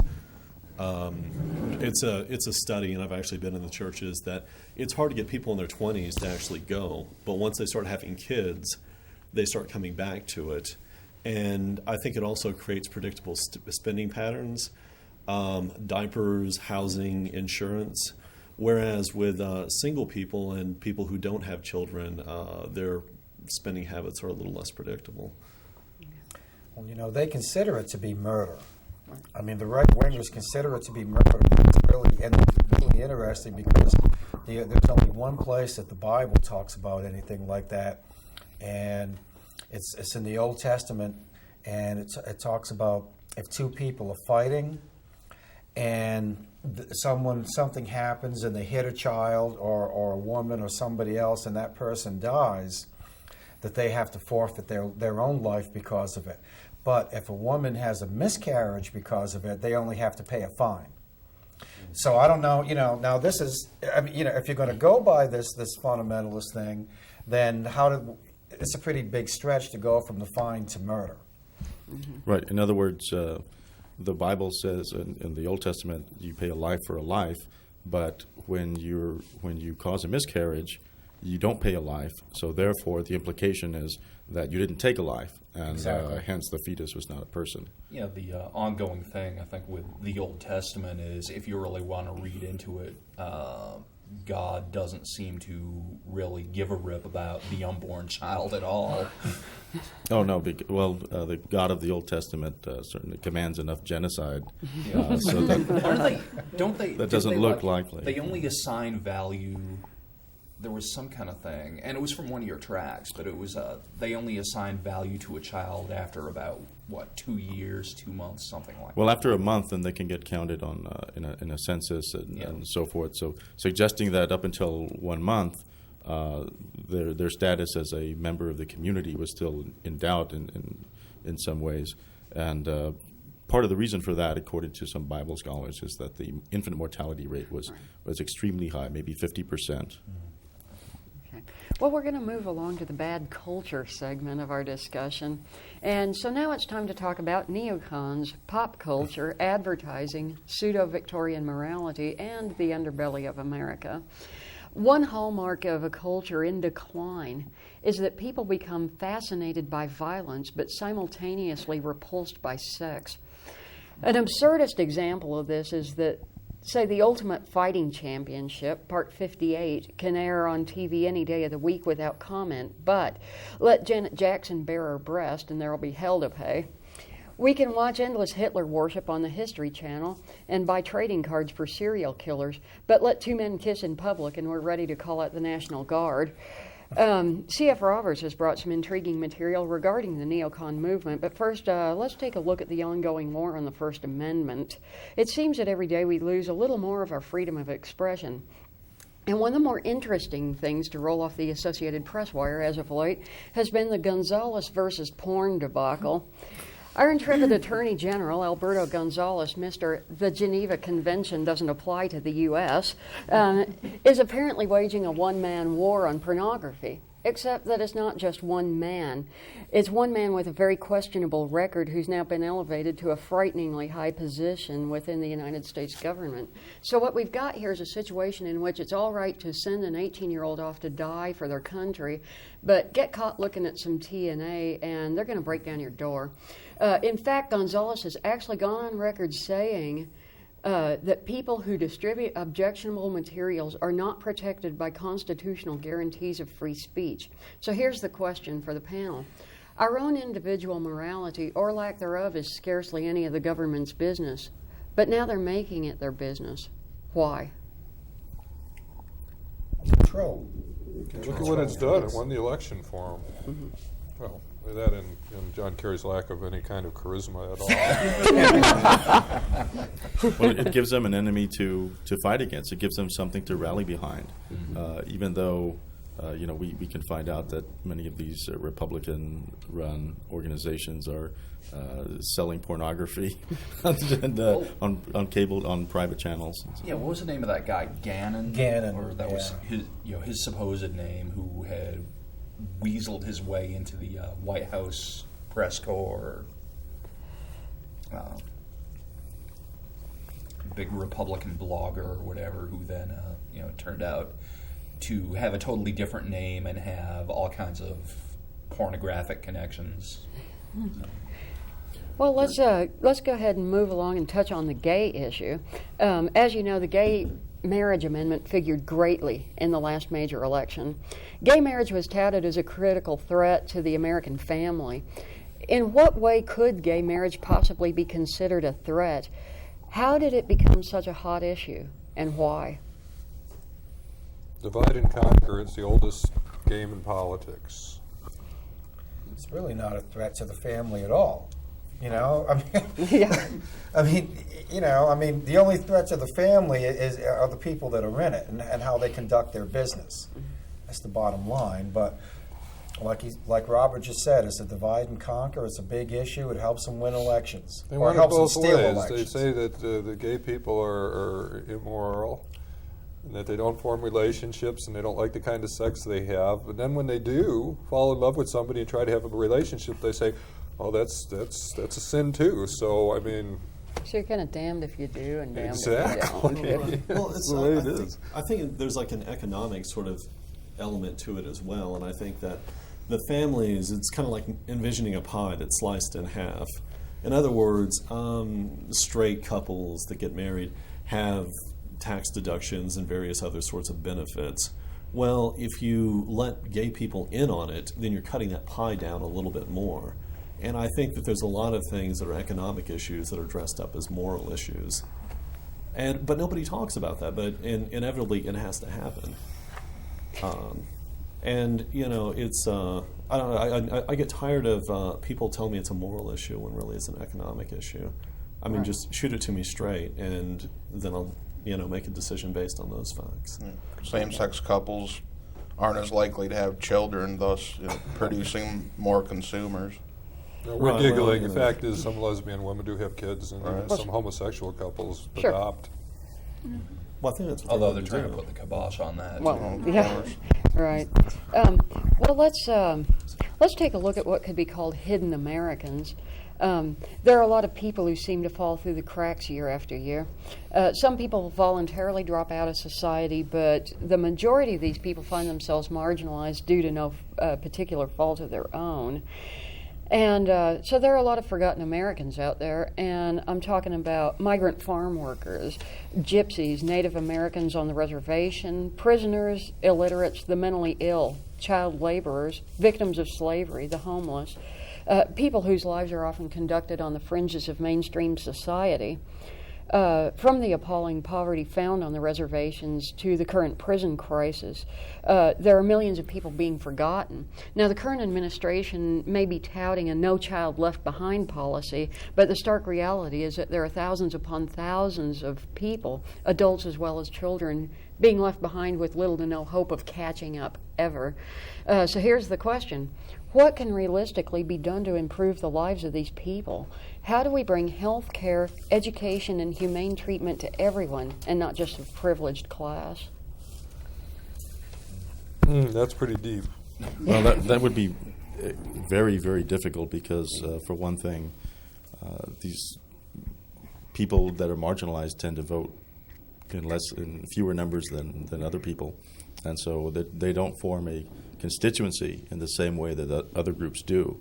And so just getting a politician to reach out to people that are less likely to vote than some other people that are there with money that maybe don't want you to do that, that's going to take a very courageous politician to initiate something like that. And then also, when I first looked at that question, I thought, wow, it'd be hard to do. But then again, the government takes about 40% of our wages. I mean, we don't have to spend it on military. We don't have to spend it on corporate welfare. There's plenty of money that goes overseas to various other causes. It's really, I think, would be a change in perspective to begin to help these people and put that 40% more towards helping people get better health care, better housing, better education. Okay. If we hadn't been spending those billions on the military-industrial complex for the last 60 years, we would have all the resources, the resources we need to build a utopian society right here in America. I think one of the first steps would be coming back to the issue of socialized medicine. I think once we get that in place, then things can start shaping up and get the cost down, and various other benefits will reveal themselves. Okay. Well, there are certainly other questions here, and you had your presentation on the neocons, but I'm going to go ahead and move along, and if we have some time, we're going to come back to these questions, but right now we're going to move right into the bad education segment. So education in America is, by many accounts, in a state of crisis, and people have various theories on how we've arrived at this state of affairs, from the abandonment of the phonics system to secular humanism to the tragic fact that we don't beat kids in public school anymore. One chronic... Well, let's look at higher education first off. Attending college used to mean acquiring an enriched education steeped in the sciences and humanities. In later years, it was at least a good excuse for showing up at protests. And today, we don't even really necessarily have that. Education on the collegiate level seems more boring than ever. And having taught college classes myself, I can promise you it can be equally stultifying on the other side of that desk. If intelligent students are bored, can we not expect intelligent teachers to be equally bored and frustrated as well? Are colleges merely turning into job factories as opposed to enriching students' lives with the genuine love of learning? I thought on that too. I think it goes back to an economic issue, and that is that back in the 70s and in the 60s, most students were full-time students. And in the 80s is the first time you begin to see the non-traditional student that works a full-time job and goes to school part-time. And instead of people having enough money to essentially go out and enrich their lives for 4 years and then join the Peace Corps or help out in a civic sort of sense, people now have their school debts, they have student loans. And so I think it is turning into a job factory, but it's an economic issue that people are trying to get an education so they can pay off these huge debts, including their credit cards at 24% interest. Okay. It's the universities may be job factories, but the problem is there are no jobs for the people coming out. Okay. Yeah, very good point. There's more pressure. Well, yeah. Well, what I was told when I was majoring in a humanities-related field was you'll get the right upon graduation to ask one question, and here it is. Would you like fries with that? And that's about how it really turned out, too. And so things that can enrich your life, such as majoring in any of the humanities, isn't really economically viable, particularly if you eventually go on to, or you went into it, say, with a family to support. This is going to be an economic travesty. So yeah, it does come down. I think, like most things we're going to explore tonight, it comes down to issues of economics and possibly also classist issues as well. Now, one chronic complaint about secondary American education is that it's been profoundly dumbed down over the course of, say, the past 50 years or better. I recently saw some school assignments that my grandfather completed as a young man in the early 1930s, and it is difficult to think of young people today being that well-versed in geometry, mechanical drafting, and linguistic arts.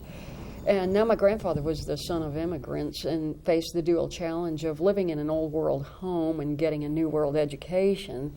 But learning by that point was already on the decline. A generation before my grandfather's time, an educated person would be expected to write fluent Latin and passable Greek.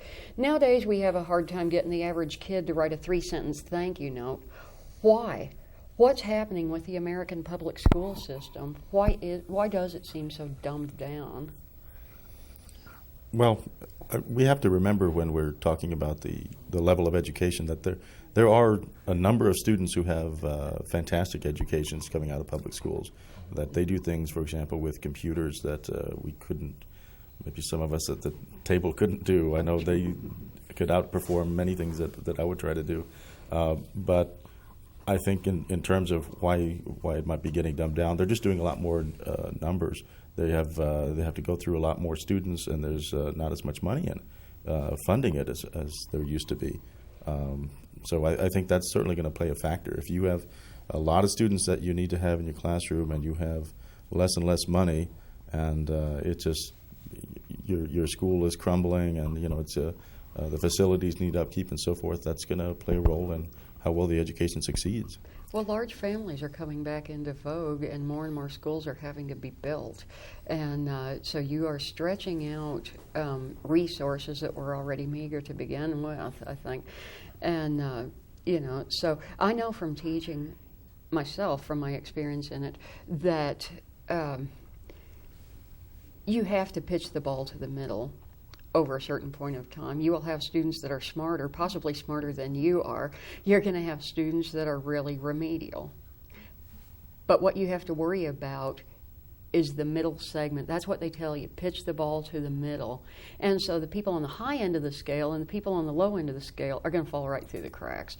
The lower end aren't going to understand what you're saying. The higher end are going to be bored out of their skulls. And it's not a solution to segregate them, because then they don't learn from each other. Right.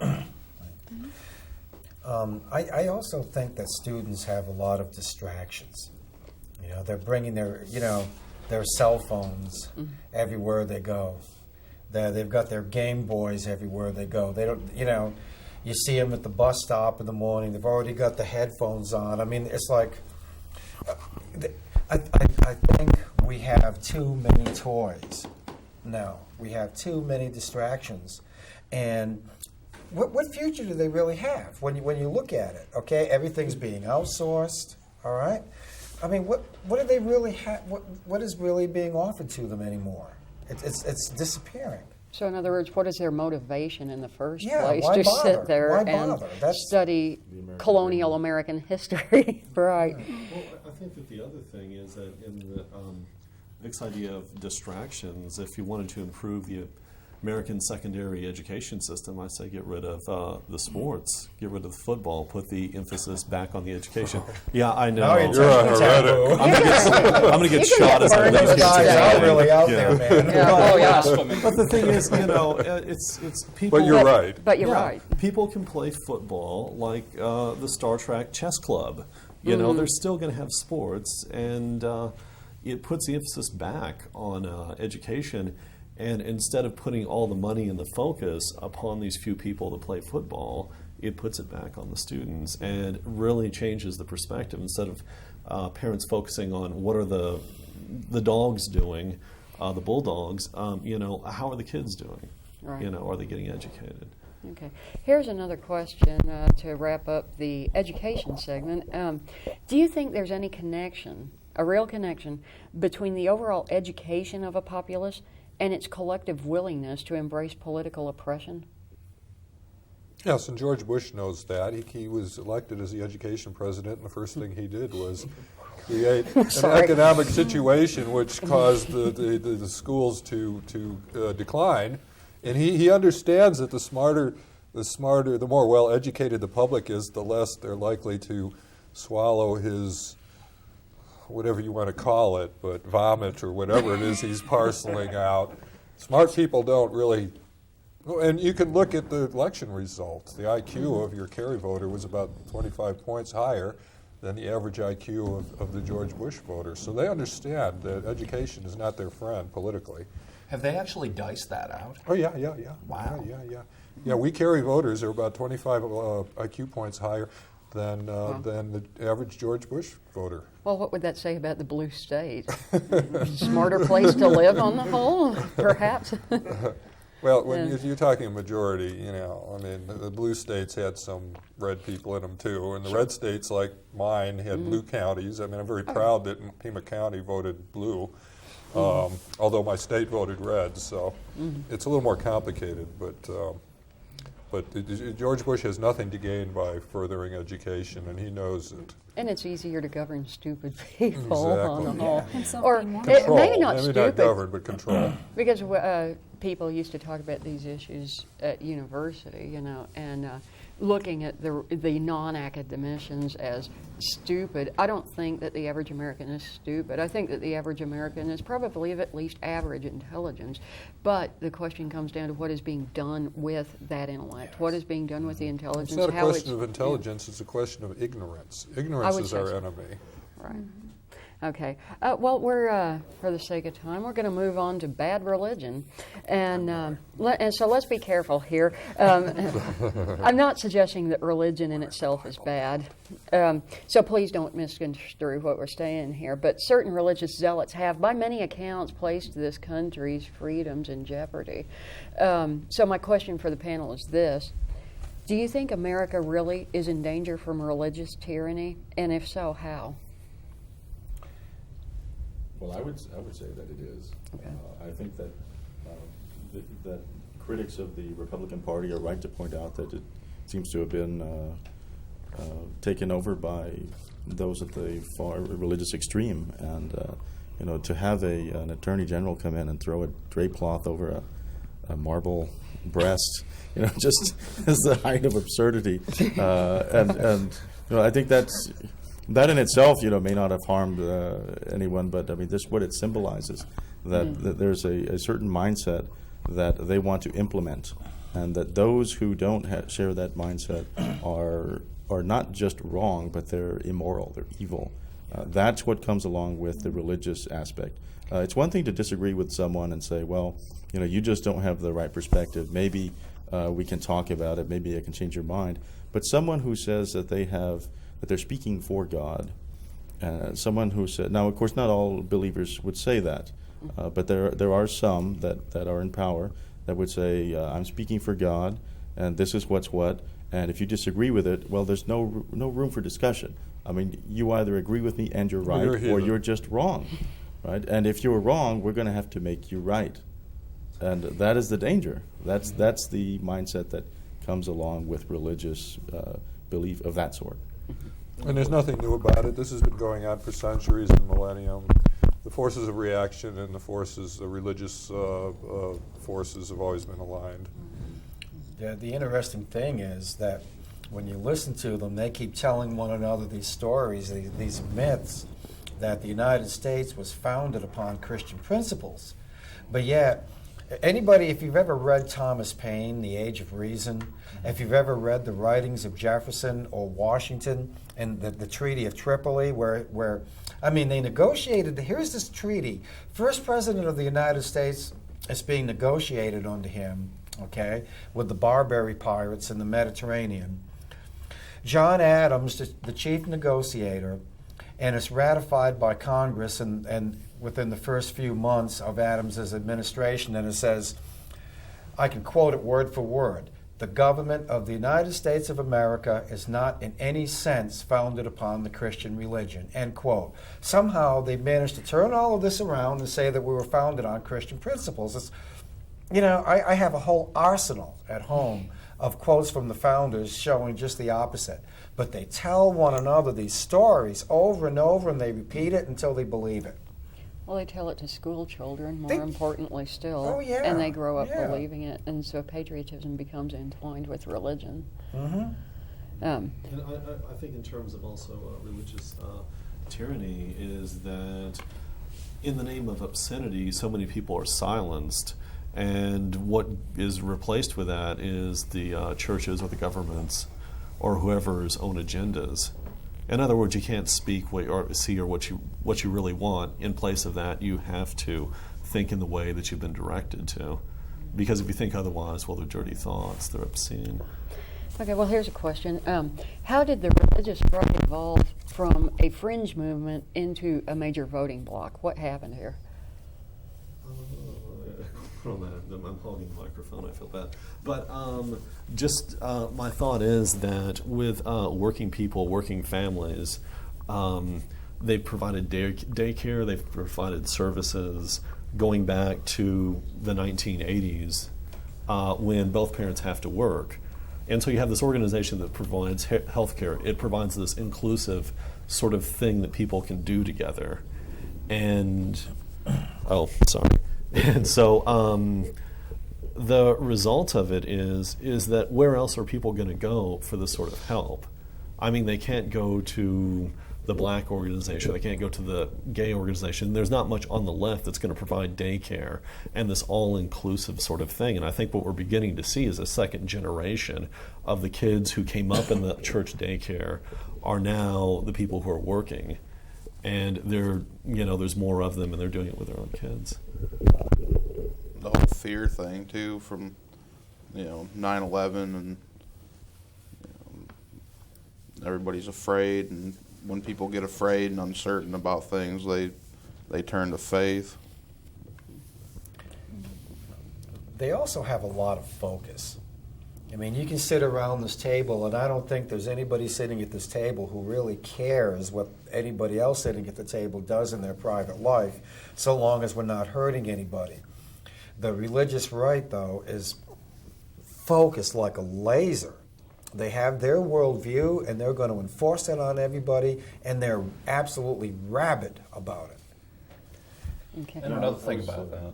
I was about to say the same thing, and the result of that in practice then, to have that kind of focus is, well, if they have a very narrow worldview that this is what's right, then it's a lot easier to get like-minded people to all work for that particular cause. But when you have people that have a bunch of different views, it's a lot more difficult, as anyone who's tried organizing the left will know. It's a lot more difficult to get people to focus on specific issues because there's just a much greater variety of views there. Okay. So people aren't as passionate about trying to wipe out certain types of things that differ maybe only slightly from your own view. And it also has an attraction for people who want to have a great deal of comfort in never having to think about what they're supposed to believe. You just show up to the religious right meetings. They tell you, here's what you believe, X, Y, and Z, and you say, sounds good. Yeah, another thing, and I really didn't get to go off on my breakdown of the neocon movement and whatnot, and maybe that's all for the best, but the neocons, the neoconservative movement, who've really kind of taken root, I think it begins more or less in the Ford administration and works its way up. They had a lot of folks like, early on, a lot of folks like Dick Cheney, Donald Rumsfeld, who really helped move them along, and of course Reagan embraced him right off. And but from the 70s right up through the 80s up till now, they've been organizing and putting things together, and the religious right, they've incorporated them more and more and tried to, it's just like these folks are an untapped potential, let's use them. And Karl Rove did that to new levels in this last election, and is actually a long-term move, but it was very politically sound. Okay, we're going to have another question on religion, and then we're going to go toward some concluding comments. But one point that's often overlooked is that religious fanaticism also hurts mainstream Christians, and to this we can add mainstream Jews and mainstream Muslims, mainstream pagans, just about anybody else. So extremism seems to be on the rise. Why do we only hear about the nuts and flakes and not the average religious practitioner? What role does the media have in the promotion of religious extremism? Or is it just that David Koresh, Jim Jones, and child molesting priests make for interesting sound bites on CNN? I sell more ads. It sells, and it's also, if you can look at the Freak, and it increases the fear factor too of like, oh my gosh, there's crazy people out there. That's one thing. And then in another sense, it increases comfort of like, oh, well, I'm not that freaky. So, I mean. Well, there's also, and I agree with that it increases the fear factor and gives people one more reason to trust their government, rely on their government, and give up a few more freedoms. One good case in point recently was that Reverend Fred Phelps came here to Fayetteville to protest the Fayetteville High School and the fact that they had a gay student organization. And he got a lot of TV coverage. They did, fuzz out some of the words on his signs. They were so offensive they couldn't even put them on the air. That's typical of the media. They find something that, wow, this is newsworthy because it's strange or unusual in some respects. Yeah, sensationalism. And unfortunately, that's precisely what keeps Reverend Phelps in business. That's exactly what drives him. I'm not sure that he really is interested in converting anyone. He specifically says he's not. He's not interested in converting anyone. He wants to get on TV and get his message Putting out. on a show, pure and simple, for his Message is own just a personal show. gratification. Exactly. Okay. Well, we're coming down to the final segment of tonight's roundtable discussion. So let's wrap it up with a basic overlook at everything we've discussed thus far. And we've talked about politics, media, healthcare, culture, religion, and much more. And so with that in mind, we're going to come into the final questions. And so these questions are designed to elicit a very different answer from each individual here tonight. And so here's something for the panelists to think about. What do you personally think happened to America? How is the America that you live in now different perhaps from the idealized concept of this nation that you may have grown up with? Well, the investigative journalist Seymour Hersh recently said that that America has really been taken over by a cult, and it's really a small cult. It's only about a dozen or so people between the White House and the Pentagon, but somehow they've managed to tip the scales and just completely do away with the democratic system of checks and balances. Well, it's not just their fault, too. It's our fault. We've abandoned our principles that this country was founded on. And both parties were founded for and by the people, and both of them have taken up the same corporate agenda in essence, and people don't see the difference between the two anymore, so they're just not stimulated to go out and vote. I mean, unless we get back to the Democratic Party was founded by Jefferson for us to give us control of our destiny. Lincoln came along 50 years later, 60 years later, 50-some years later. He founded the Republican Party on exactly the same principles. He said the principles of Jefferson are the axioms and the definitions of a free society. The Democratic Party had abandoned their Jeffersonian principles. Lincoln founded another party on those very same principles. Both parties have abandoned those principles. We do not have a party that we can depend on to stand up for the principles that this country was founded on, and until we do, we're just in trouble. We have nowhere to go. Okay. That means we have to take back both parties. In a real general sense, I remember when I was about 9, there was a lot of emphasis on the bicentennial, and there was a lot of focus on symbols like the American Constitution and the Liberty Bell and freedom of religion and to be your own person. And I think there was a lot of emphasis on freedom, whereas today there's this lip philosophy. service. Well, there's that, but I mean, there's this philosophy that freedom is dangerous and that the government has to protect America from itself. Okay. We're coming down to the last moments of the show, so I'm just going to ask it, and we can just go around the table.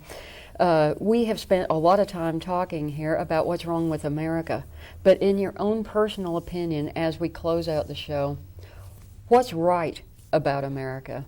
Chuck? Well, I don't think you can really beat the American ideal. I think that the Founding Fathers engineered this great experiment with the Constitution, the Declaration of Independence, et cetera, et cetera, et cetera. mostly it's just down to how do we make the American reality jibe with the American ideal. And, maybe we can't, but maybe we could do our best to try. Okay, we're going to have to keep it brief, but we'll go ahead and go around the table, and we're running down on our time. But Andrew? Rock and roll. All right. Good answer. Partly, it might sort of go along with what Chuck said.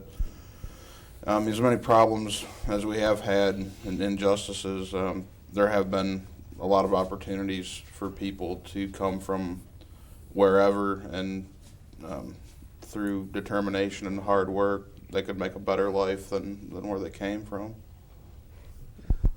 I think back in the 90s, there was a lot of progress in terms of free speech. There were a lot of things that could be said on TV. I think it's the first time they said the word penis, and we're beginning to see more different types of culture. Yeah, I know, it's not much, but it's something. The economy was on the upswing, and now I feel like the pendulum is sort of like reached its peak and it's beginning to swing back.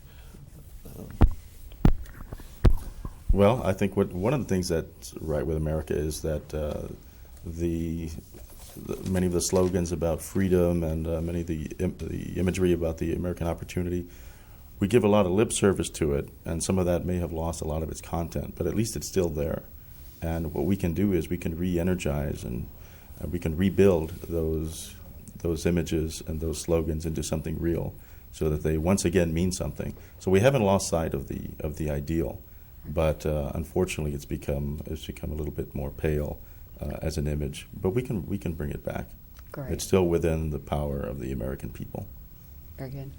Randall? No, I think the best thing about America is the people. I think the people we're a surly bunch of bastards that would kick out all the decent time. And eventually we'll get annoyed and we'll do what we have to do to make it like we like it. So, and if we end up being a bunch of right-wing idiots, we chose to be that. So. Okay, Robin? Well, just the fact that we're here, we're here around this table. There's still people fighting for free speech. There's still people discussing ideas, because sometimes it feels less and less that people are wanting to do that. But, there's still at least some of us left. So. Yeah, Robin and Andrew pretty much both summed up what I wanted to say. At least we're still free to sit here. Those guys I was talking about, they're not really standing out the door waiting for us. And I think our musical culture and our probably. But our music, music and culture and some of the things that we have going here, even our language, okay, the language that we speak is actually wonderful and very innovative. So we do have a lot going. We're still America. Changes come quickly. If we're not living in the ideal world, it's because we haven't built it.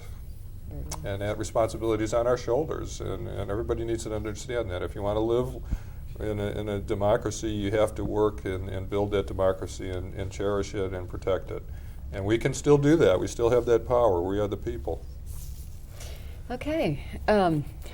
I'd really like to thank all of our panelists for being on tonight's show. It's been a very intriguing discussion, and there were a lot of questions that we had to gloss over for the sake of time, and so maybe we'll for just Bad America Part 2. we will have to do this again. So at any rate, to our audience at home, thanks so much for tuning in. You've been watching What Happened to America, a roundtable discussion filmed at the studios of Community Access Television in Fayetteville, Arkansas. Okay, we're being...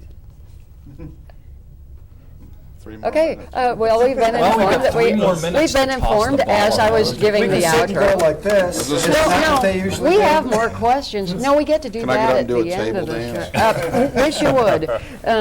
Okay. Outside, so we have 3 more minutes. And this is where, in a way, it's unfortunate that we were not able to open up the phone lines, and maybe the next time we do this, we will be able to open it up and let the people out there give their input, whether they agree or disagree with us. And so one thing that may not have been represented here, possibly because some people feel it's been quite overrepresented, is the right-wing stance on this whole business of what happened to America. And so next time perhaps it could be interesting to get a very mixed panel and to get some people who Actually are... have a real debate? Yes, and get from a... because, it would be interesting to find out... Get Jim Holt on here, do some kind of tag team action. If he would sit at the same table as us, I think that would be very interesting. And of course, we could go back and answer some questions, but I do think that would probably throw us over our time limit. And so we have a number of things that weren't discussed, particularly things under the realm of bad economics, and there's still bad politics. And there still is the neoconservative movement, and Chuck has a really nice look at the history of that movement. But at any rate, we're going to be signing off here pretty soon, but I do think we're going to be doing this again. And so Shannon, anyway, you did a good job, and well, I appreciate you inviting me as a guest. I think everyone here probably agrees. well, thanks very You came much. through in the clutch, Robert. And like I said to the audience at home, you have been watching What Happened to America, and this has been a roundtable discussion filmed at the studios of Community Access Television, Fayetteville, Arkansas. For Channel 18, I'm Shannon X. Caine. Thanks so much for watching. We'll catch you next time around. Okay, yeah, we can all go look at this. Okay. I don't have any paper to shuffle. What am I going to do? We're going to. Thank you. Get a little ziggy-zaggy We can going. roll credits over us sitting here having a laugh. So, yeah, there's actual credits to this thing and everything. Yeah, there are no credits. There aren't even credits. We don't even have we don't even have graphics. We have no Oh my credit. God! This I forgot we're live. Okay. Thanks a lot. We'll see you later. Hi, Mom. This is live TV. Have a good evening, everyone. It's the real.